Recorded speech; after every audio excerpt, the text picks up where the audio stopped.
Hey guys, this is Bruno, and today we have a hot video about one of the biggest promises in Brazilian football, Vitor Roque. Could he be leaving Barcelona? With so much speculation going around, from Sporting to a possible loan, we're going to delve deep into this story full of twists and turns. Stay tuned, because what's happening behind the scenes could change everything in this star's career. Don't miss it, the debate is going to be intense. We're going to address the situation involving Vitor Roque, which has generated a lot of speculation about his future, especially in relation to a possible transfer to Portugal, specifically to the clubs Sporting and Porto. Barcelona recently put Vitor Roque up for sale, indicating that they no longer count on the player. The chance of him remaining at the Catalan club until the end of this transfer window is minimal.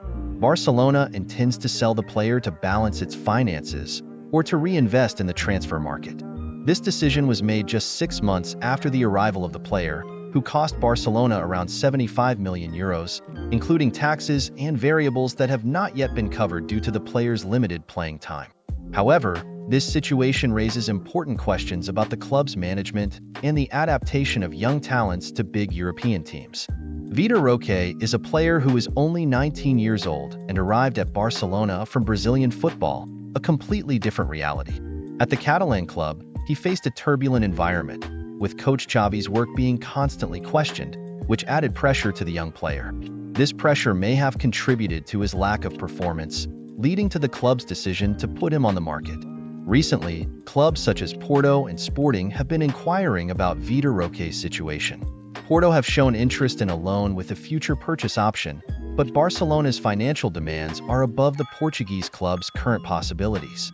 Sporting, in turn, presented an offer in the region of 20 million euros, but the player's desire is to remain in Spain, and Real Betis have also expressed interest in signing him on loan. Vitor Roque's situation raises a question about the transition of young Brazilian talents to major European clubs.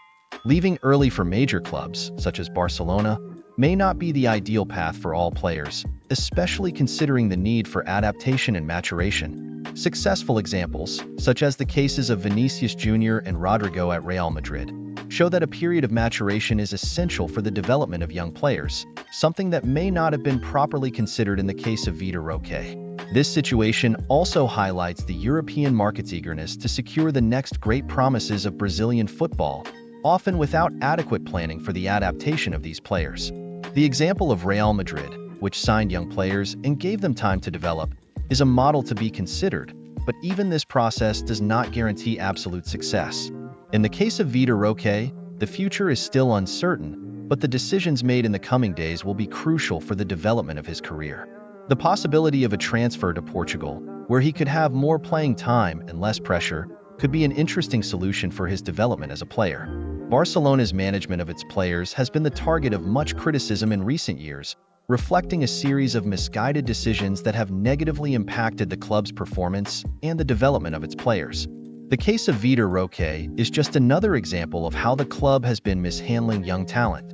Barcelona, once known for its ability to train and develop players, seems to have lost its touch in how to manage its most promising assets. Signing young players for exorbitant amounts, as was the case with Vitor Roque, followed by a lack of patience and planning for their adaptation and development, shows a clear disconnect between the potential of the players and the reality of the club.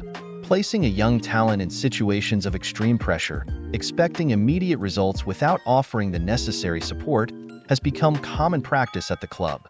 The lack of a long-term vision for integrating these players into the first team, combined with the urgent need to balance finances, has led to hasty decisions, such as trying to sell players shortly after they were signed.